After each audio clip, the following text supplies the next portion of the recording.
আজকে হচ্ছে অষ্টমী আর এই দেখো আমি রেডিও হয়ে গেছি আর এই যে মায়ের সাথে যাচ্ছি অঞ্জলি দিতে। আমাদের ছাত্র সমিতি পুজো মণ্ডপে এখানে পুজো দিয়েছি, আমরা সেখানে চলে এসেছি অঞ্জলি দিতে। আর এই যে আমার এখন অঞ্জলি দেওয়া হয়ে গেছে। এরপরে আমরা এখন বাড়ি যাচ্ছি আর এই দেখো আমরা বাড়িও চলে এসেছি।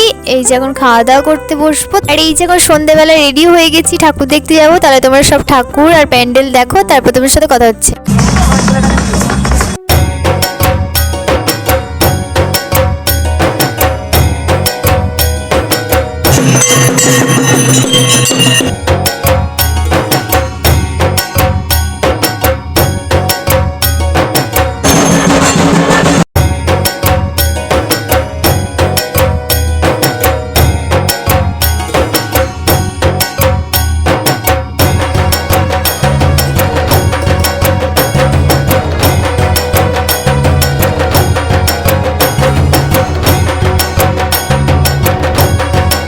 এই ফুল ভিডিওটা যদি তোমরা দেখতে চাও আমার চ্যানেলে আপলোড করা আছে অষ্টমীর ব্লগটা, আরো ভালো করে তোমরা ঠাকুর প্যান্ডেল দেখতে পারবে। তাহলে আজকে ভিডিওটা এটুকুই, দেখা যায় নেক্সট ভিডিওতে। টাটা।